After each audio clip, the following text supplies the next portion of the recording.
I'll just put my point that literary assessment report and dossier, the poetic corpus of Dr. Sadiqullah Khan Wazir and Chasing Shadows. Basically, it is focused on Chasing Shadows. Comprehensive executive overview. Chasing Shadows is a deeply moving and structural milestone in the contemporary English poetry authored by Dr. Sadiqullah Wazir, published in 2014. The collection serves as a poignant verse-by-verse exploration of memory, political displacement, and human vulnerability, written by a voice fundamentally anchored in the Pakistan's tribal frontier.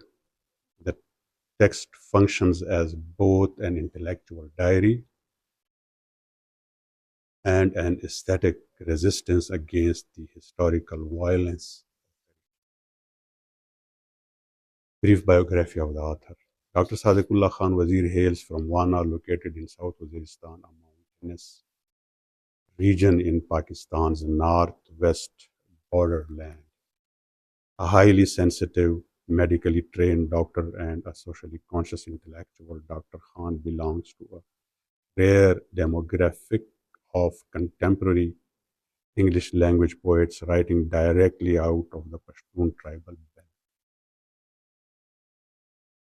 While he spent critical portions of his adult life working and writing from the capital city of Islamabad, his literary identity remains explicitly tethered in his birth. Over his distinguished career, he has built a powerful reputation for writing intensely progressive,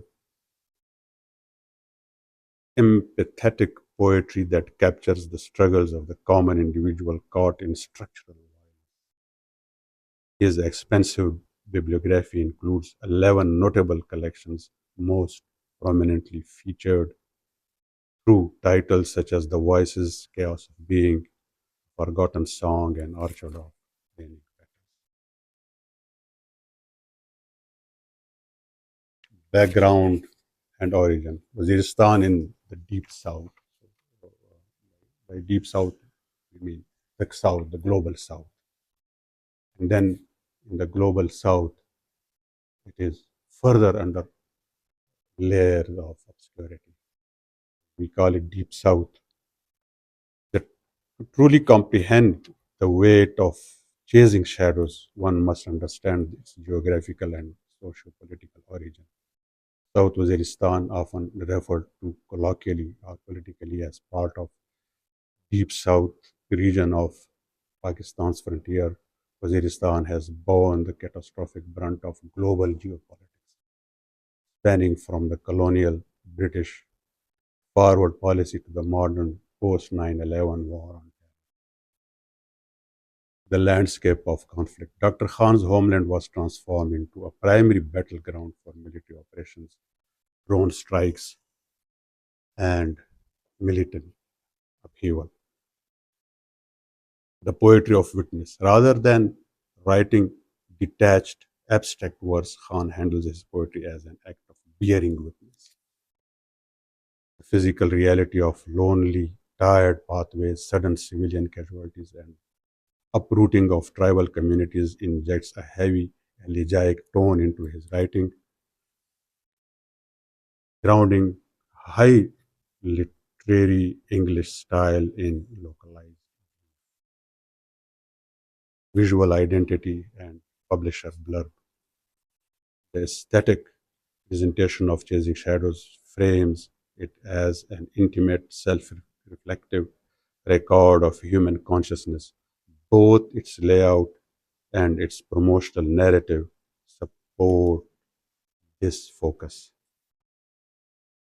The front cover relies on minimalist, evocative imagery reflecting the title.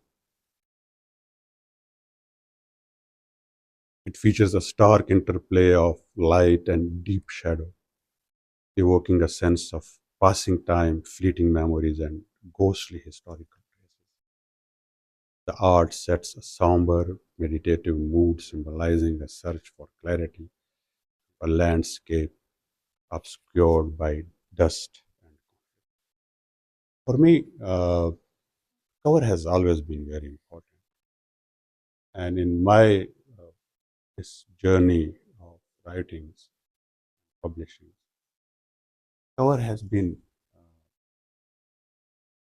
significant factor in defining my work. So I will just show you this how this cover is untitled work by Kulji, notable artist from Pakistan. He has just depicted something with his earthly tones, and there's a lot of color and a lot of movement. Somber, it's tells of some sort of a sunset going on, some fleeting hour and celebration. We don't know that what for the celebration is. The celebration might be just a celebration of life, if as it is. I am very fond of it. I think that by putting in this cover, I have somewhat served the purpose of my writing, and also Kulji might have concept in his mind while he was doing this.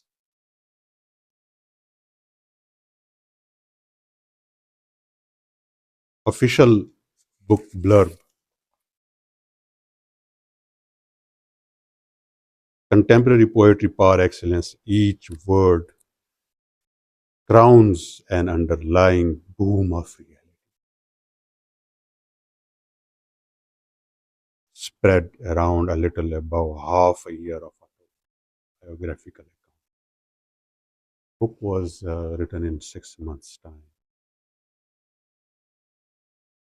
dated and versified, waving a magician's wand in the end and leaving everyone.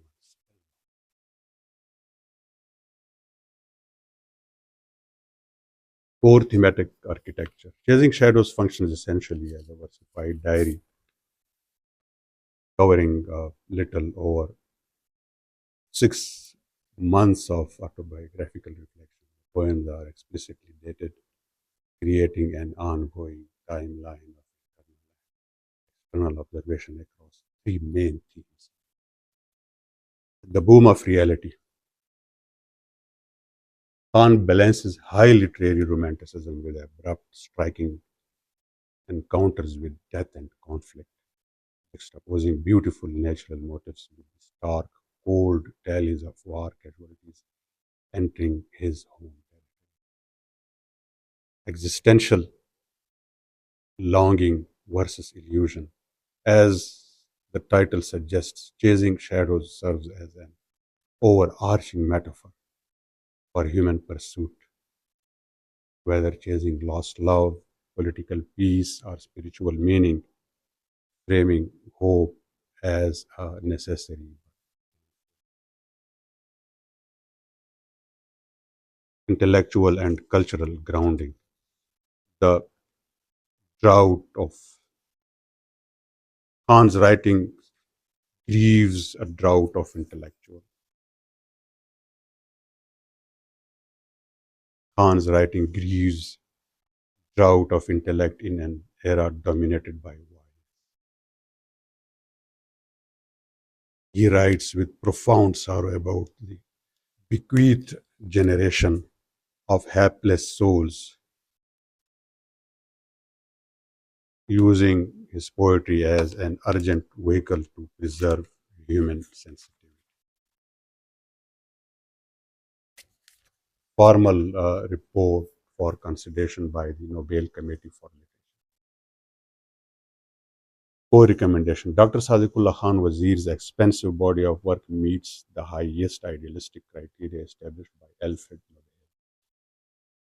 Writing out of South Waziristan, his poetry offers an unparalleled aesthetic synthesis of localized post colonial trauma and universal existential humanism, demonstrating how contemporary English works can serve as a vital psychological archive for displaced and conflict.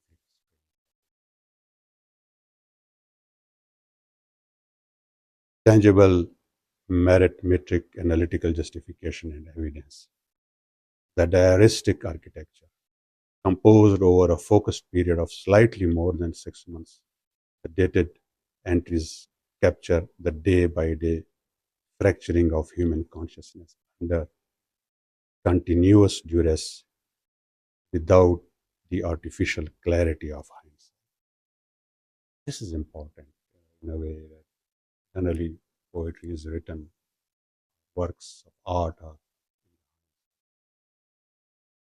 it is not reflection, in fact, immediate reflection, what we call as the first information that strikes you. And when it goes to the height side, it may give it some more wisdom to it. And that's a lot of